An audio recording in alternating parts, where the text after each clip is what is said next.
Hello, this is Emma. I wrote a book,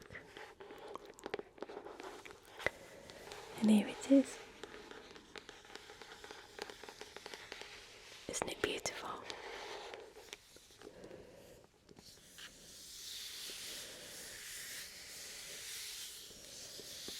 It's so amazing to see it in real life, in hardback.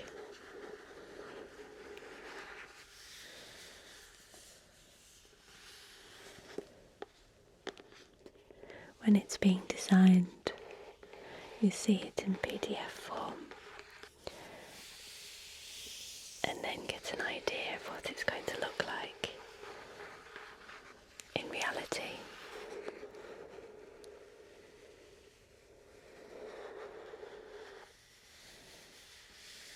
But the idea of what it was going to look like, even though it was great, isn't as exciting as this. To feel it,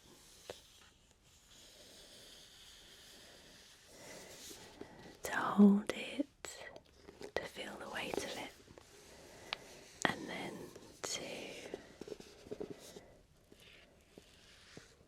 open it and see all of those words, every single word, thought of and thought of and thought of again.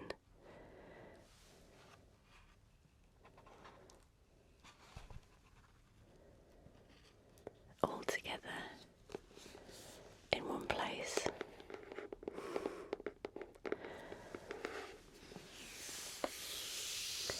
This is probably the most prepared video I've made in a long time, because I sat here and read lots of it before.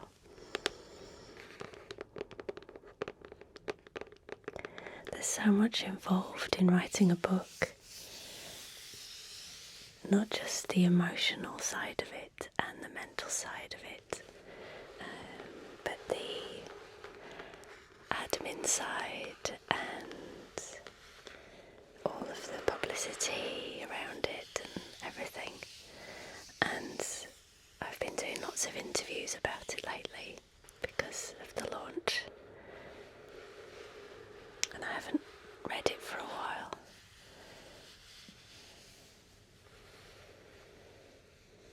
And so I just did, and it was really emotional, I have to say.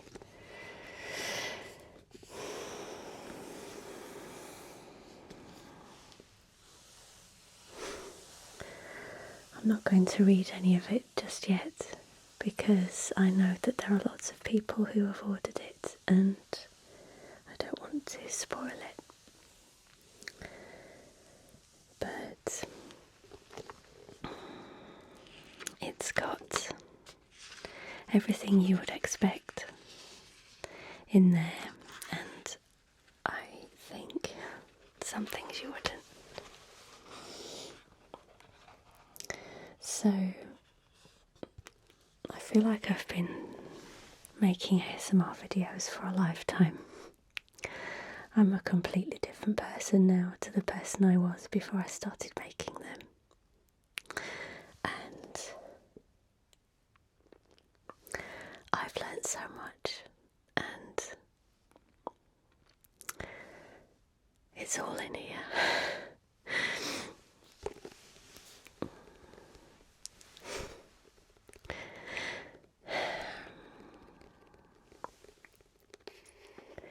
This video is just to tell you about how the book came about.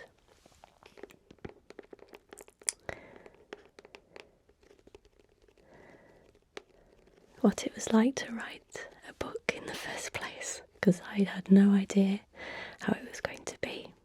And I tell you, it was harder than I thought.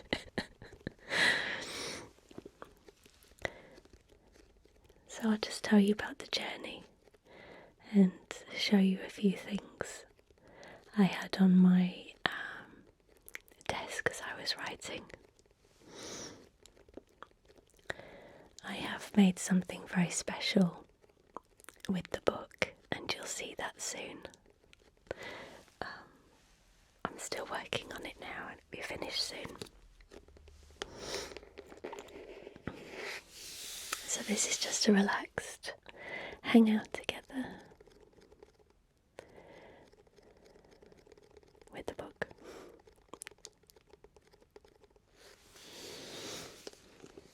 I'll read the back for you.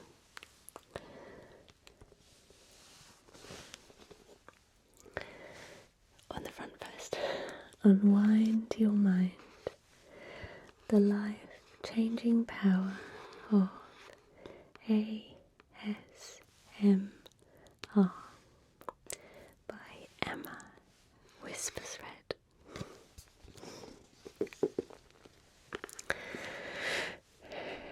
Simple daily practices to harness the healing power of sound. A mind-tingling massage, ASMR, or autonomous sensory meridian response is a form of sound healing that helps to ease stress and anxiety, improve sleep, and enhance social connection.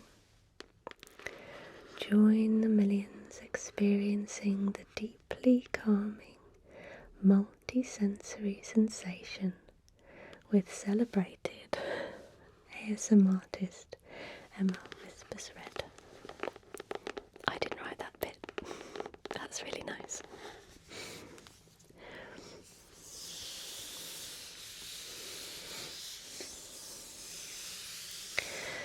So the official release date for the UK and Europe is today, the 5th of September 2019.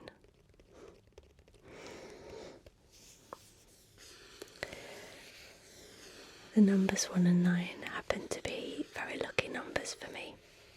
I don't know if I've told you that before, but for years and years and years, most of my adult life, every single day I see the numbers 9 and 11.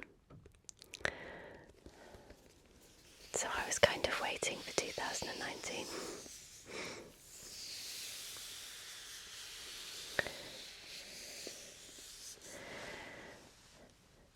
The good news is as well that a US publishing company, Harper One, have decided to publish it in the US and Canada. So it's going to be released on November the 12th in US and Canada. It'll have a slightly different cover and it's paperback over there.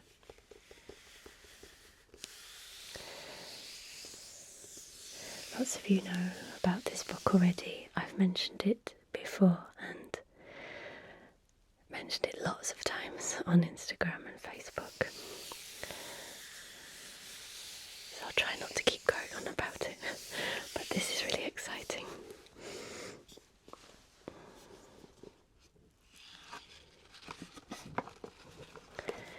So in the future I'll be able to read excerpts from it because for once I'm the copyright holder and can give permission. So many requests are given not just to me but to other ASMR content creators to read stories, and it's of course a really great ASMR trigger, but we don't have the copyright for the stories that we'd like to read, mostly, unless we read a really, really old story. I did read the Velveteen Rabbit once. If it's out of copyright we can, but there aren't many. So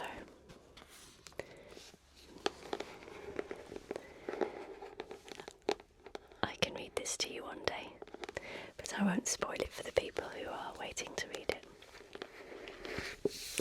The audiobook is out as well already in Europe and UK, and then it'll be available to listen to again 12th of November.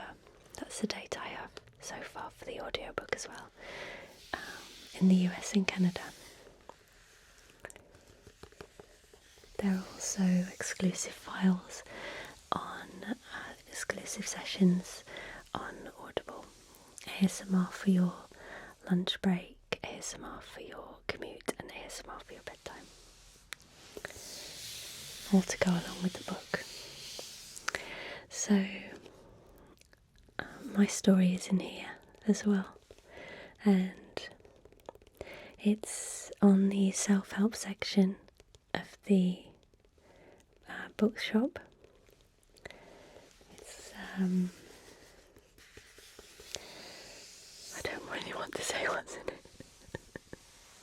I shouldn't really. I don't want to ruin it for anyone. But if you do read it, please leave a review if you can, because this is so strange for me that I'm putting something out that doesn't get immediate comments and feedback. That's so weird. For people who have never been on YouTube, it would be really weird to get immediate feedback, but we're so used to it, aren't we? Just chatting with each other immediately. So if you do buy it online and you're able to leave a review, please do. If you see it on a bookshelf in your local bookshop, please take a picture and tag me in it on social media, or send it to me privately if you want to. If you're happy for me to post it, that would be really nice. It's just amazing to see it on a bookshelf. I don't know if I'll ever do anything like this again, so this is just so exciting.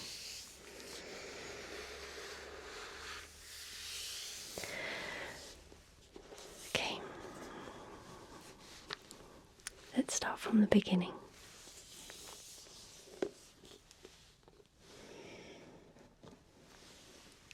I always knew that I'd write a book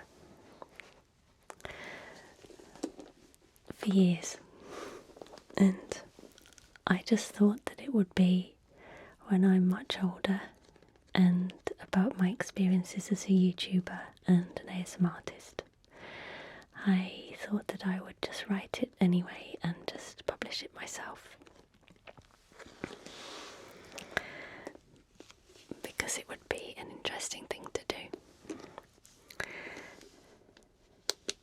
This was given to me by a friend as a present last year, and I kept it, and I thought that would be good to keep my notes in. So I kept it to one side,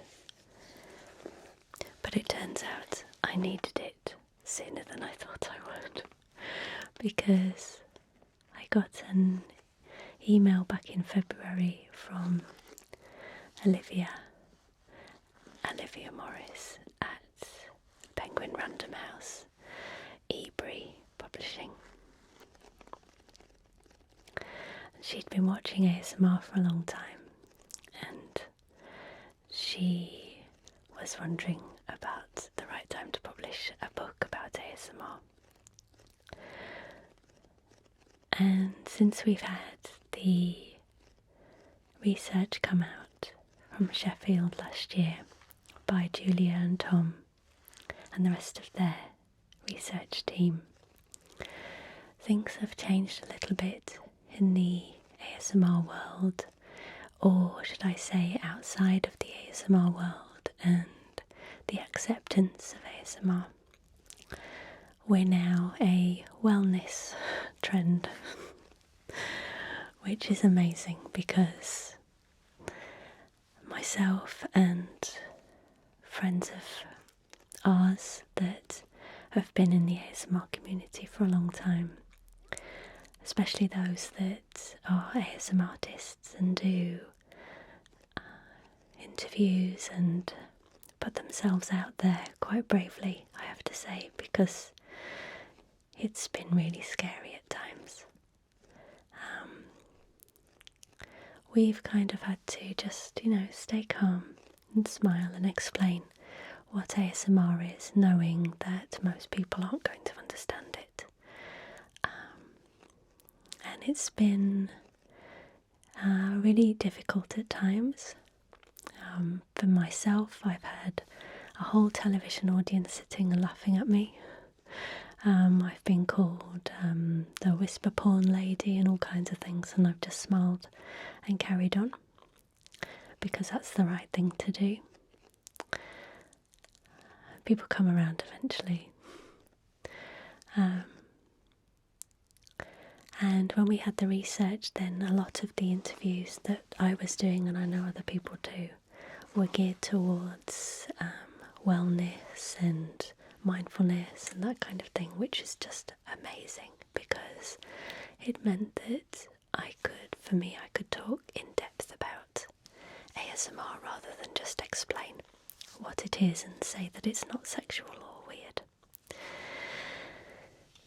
So it was the right time to write a book, and Olivia contacted me and we had a meeting about it, and it was really exciting.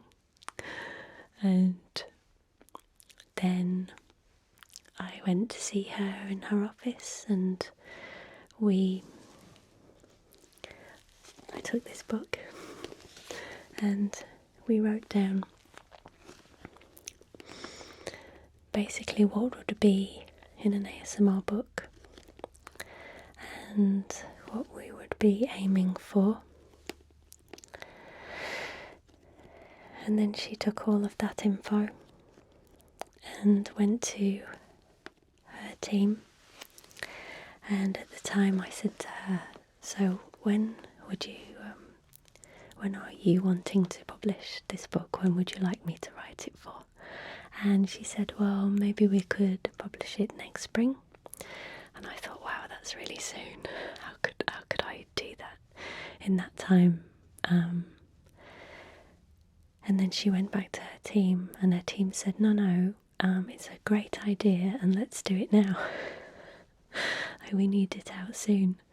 And so one thing led to another, and suddenly had to be written by the end of, had to be handed in by early July. And I was quite confident still. I thought, no, this is fine. And she said, well, I can have someone to help you to structure the book and to help you along with the content and everything. And I said, no, I don't think I need anybody. It's fine. I can do this all on my own. And then I went for another meeting, and it was a whole afternoon. I've still got my visitor's pass, which I was supposed to hand in, and I didn't. I kept it.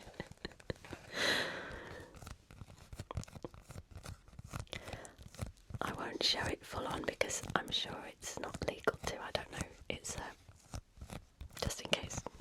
I'm sure it's got private information on it. But this was my pass to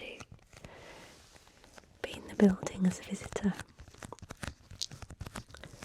which I shall treasure. We had a whole afternoon of meetings. I met people. I met the marketing team, the audio team, everybody who would be involved in the book. And it was really exciting. And everybody was really, really interested and really on board with the subject and just really into ASMR, which was so cool. It was so cool. Like I say, for me, and I've been in situations where it's not been understood at all to be in a publishing company, especially one like Penguin Random House, which is, well, you all know how big the company is, and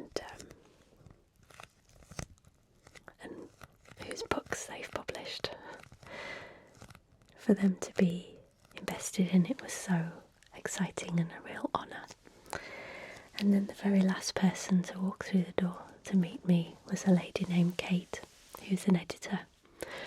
And I'd gone from the start of the meeting thinking I could do the whole thing on my own, and then meeting all of these people that would be involved in it, and then realising the pressure and the intensity and the scale of the thing. For Kate to walk in, she just walked in and I saw this angel floating towards me. This lady who's going to help me. And she has been absolutely amazing all the way through. ASMR is just this vast, complex subject with so many aspects to it. And it's one thing sitting in an interview and answering questions and knowing everything about it. Completely different to sitting down and structuring a whole explanation from start to finish and sending the reader on a journey almost. It's been mind-blowing, and it was great to have her there just to bounce ideas off and for her to guide me in the right direction at times. Kate didn't know much about ASMR at the time, she does now, but she did know everything about structuring a book and editing, so we were a really good team and I couldn't have done it without her. I really freaked out a lot of times. It was really, really difficult to do, and she just kept me focused because it was extremely intense writing.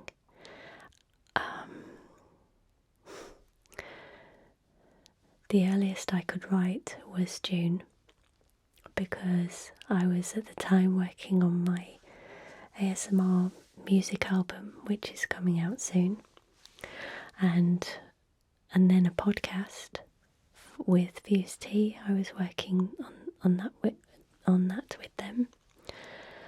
So the earliest time that I could spend a whole week and longer and just completely concentrate on writing was early June. So by the time it came, that week came that I'd allocated, Kate and I, between us, had a structure and all the chapters laid out and lists of everything that was going in the chapters. So I went to Devon and I stayed in a cabin at the end of a lady's garden. I left Nam taking care of the children and the house and the animals and everything, and he was amazing. He just took over everything. I didn't see them for ages. I spoke to them obviously, but everything was about the book, from first thing in the morning to last thing at night, day in, day out for weeks on end. And it was so intense and so crazy. So I spent 10 days in Devon, and then I still hadn't finished it by the time I was coming home, so I was still writing it on the train back, and then straight in to my desk as soon as I got back, and then on again in the morning. So I finished all the chapters, and then after I'd handed in the last chapter, the next morning we were editing the chapters, so we went straight back to the beginning and we were editing the chapters. It was crazy. And then as soon as all the editing was done, then it goes to another editor to look through, and then a proofreader. It's just, it's so interesting, the process. I'd never obviously done it before and didn't know the ins and outs of writing a book. It's been a real interesting ride, but extremely hard work, so emotional. Just everything that's in the book I've just really dragged out of myself and gone down into the depths and pulled it out. I know people talk about that all the time, but it's true. I know that now. It's a process. I'm happy to say that my words were kept as I intended them to be. So it's all my own writing. It's all my own ideas and my thoughts and feelings. It's all 100% me, and I wanted to keep it that way. So I really, really stayed on top of everything. I want to hand this over to you and be so proud. And I want to, most of all, my intention for this book is to explain ASMR to people who may not otherwise understand it through other means.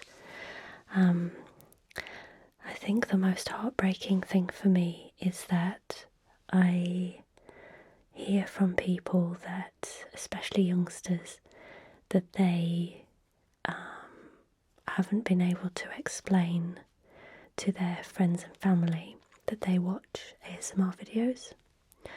And because, first of all, they find it hard to put into words, and they feel as though they'll be misunderstood. So everything I do, the live events, interviews, it's all to normalise ASMR and to help people to be able to explain it. I have children and they go to school, and I know what it's like for my children to come home to me and say, so and so said that your mum does these weird videos. I've had that before, and worse. So, and I will not allow that to happen anymore. My children are very, very proud of their mum. They know how to explain it, and when I do things like this, it allows them to explain it even better. And nowadays no one says anything like that. They're all really impressed, and that's my gauge. I know that other people their age, other children their age, and older can go to their families and tell them. So if this book's on a shelf and in a bookshop, or it's in someone's house, then it's more legitimate to certain people who wouldn't see it as legitimate if it's on YouTube. I hope that makes sense. So I'm so proud of it. The live events as well, I found that people can bring their friends and their partners to them who they've tried to explain ASMR to, but it's not been understood. And after the event, they've approached me and said, I didn't get it before. I made fun of her for watching these videos, or him, and now I've been here, I understand it, and that was really great. And actually I really enjoyed it, and I felt something, and I can see it now. So when you put ASMR into different contexts, into different places, it's easier to explain. So that's what I'm doing. I've done so much this year and previous years that I feel have been really great for ASMR, for my own personal growth, and just amazing experiences, and amazing to connect with lots of people. Just so worthwhile, 100%, and I wouldn't change it for the world. I definitely wouldn't.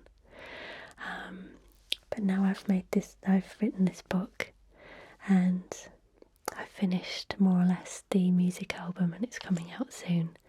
I feel like I've kind of got those things out of my system that I knew I had to do, and now I'm just ready to focus on the channel more and make the videos that I've never had time to make before. People comment a lot on the channel saying, why aren't you at 1 million subscribers yet? How amazing would that be? to be at 1 million subscribers. That's crazy. It's not something that I've ever put at the top of the list of things that need to be done, you know. Subscribers and likes and all of those things, they're not the most important thing with YouTube, and neither's money or anything. All those things come later. It's your intention and how much work you put into your mission and connecting with everyone and personal growth and just the experience of it all. It's just been amazing to connect with everybody and to be part of this community of people all over the world. And that's the most important thing. But there is this little thing inside me that says, go on, just see if you can do it. Just see if you can grow your channel a little bit. I've always said that I'm going to have an ASMR retreat, and I know that lots of you are waiting for it to happen, and you know I'm going to do it. Those things don't come without having the numbers behind you. I'm finding that that's what happens, you know. Brands and people who invest, and they all care about, obviously, how popular someone is and the statistics and analytics and all of that. And I feel like to open a retreat I'm going to need some financial help somehow. So I think I'm only going to be able to get that by growing the channel a little bit. So it's all for that, really. I'm going to work on the videos a bit more now and do the videos that I've really wanted to do for ages. And stick around the Tingle Shed.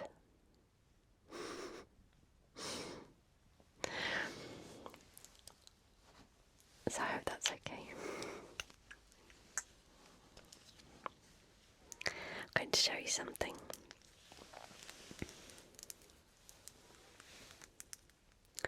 When I was writing the book,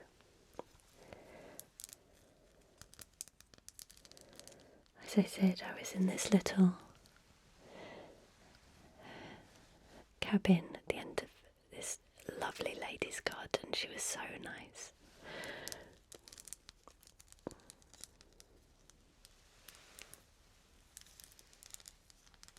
I love Devon. It's I feel very much at home there. It's quite similar to where I was raised, but because it's less familiar, I can feel the feeling of feeling at home without all the other stuff that comes with having been from there, you know, or different kinds of memories that you may have, or maybe bumping into someone you went to school with or whatever. I just feel at home there but don't know anyone and don't have any memories from there, so it's quite a special feeling when I go to Devon. There was a table in the main living area where I did all the writing, and when I got there I set up my writing table, and I had this crystal skull. It's natural citrine. It was given to me by a friend, the same friend that gave me the book. And I have lots of crystal skulls. If you've been watching for a long time, you may know that I have always had a bit of an obsession with skulls, and in a nice way. An affinity with them somehow. And I used to have lots of things with skulls on, scarves and tops and all clothes with skulls on and jewellery, and that's just developed into a crystal skull obsession, and I have lots of them. So this is a natural citrine I took with me, and I had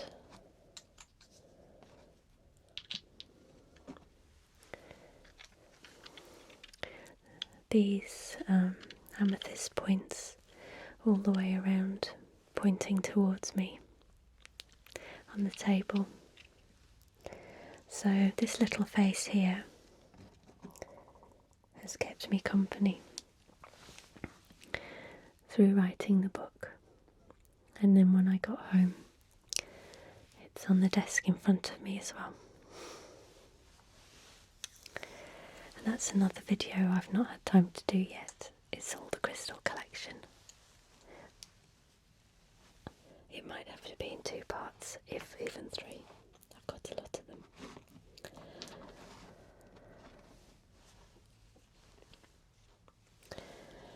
I also had some hand cream.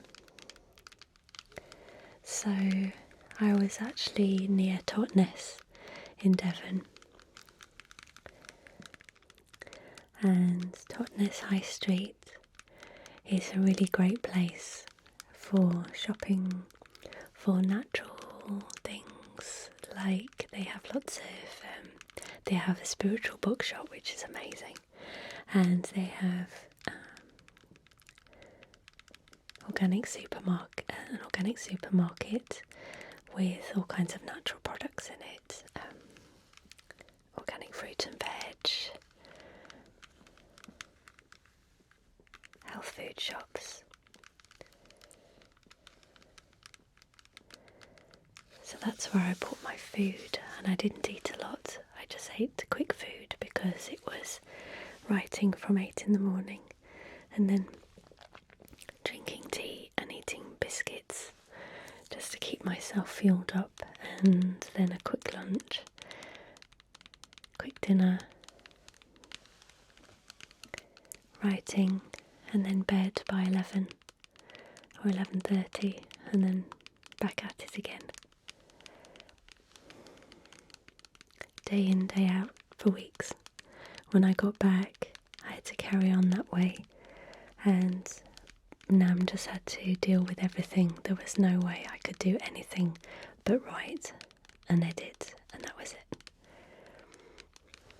And then as soon as that was done, then it was time to record the audio version. So I went up to Penguin again and recorded the audio version, then came back and recorded the mini-series of audiobooks, the ASMR for your commute, lunchtime and bedtime. And then as soon as that's done, I took a big deep breath and completely flopped.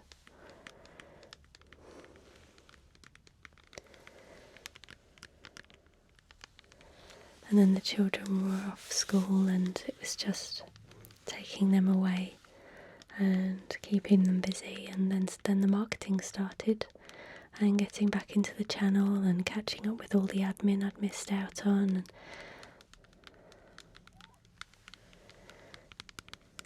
So I've been a bit wiped out, I have to say, emotionally as well. But I'm really proud that it's done. Very, very proud. And I can't wait for people to read it, for you guys to read it, and just let me know what you think. I just hope that there's something in there for everybody.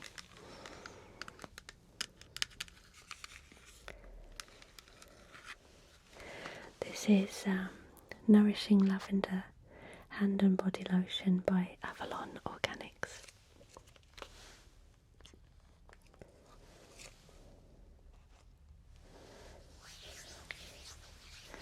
I actually have the lemon version as well, and I keep that in the kitchen by the sink because lemon is cleansing and antiseptic.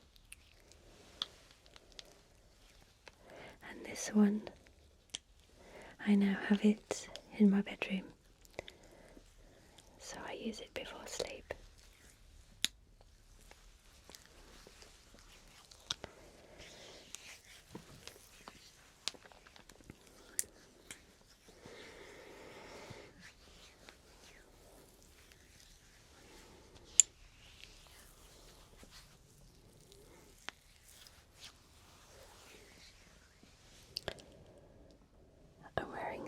lipstick, which I treated myself to. Now I've got cream on, I can't open it.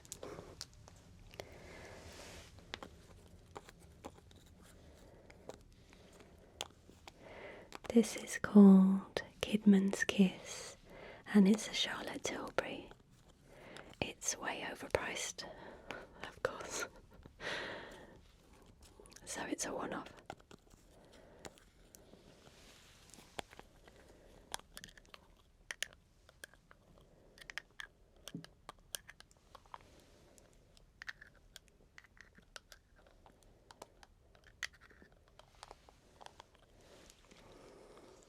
It's a really beautiful colour because it's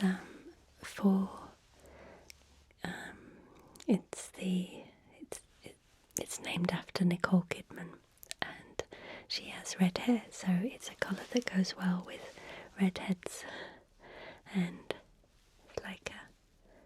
it's a matte sort of corally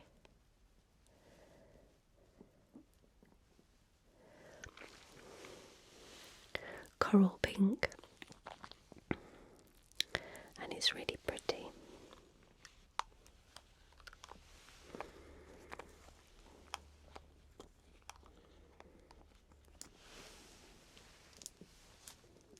So I'll wear that in a few videos, I think.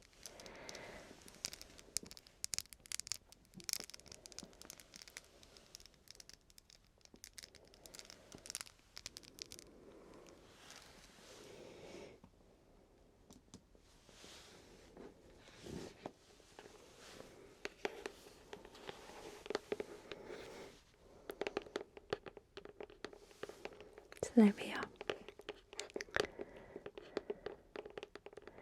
An Unwind Your Mind waffling on video. Waffling on, hang out with tea, which I didn't show, but I had it by my side.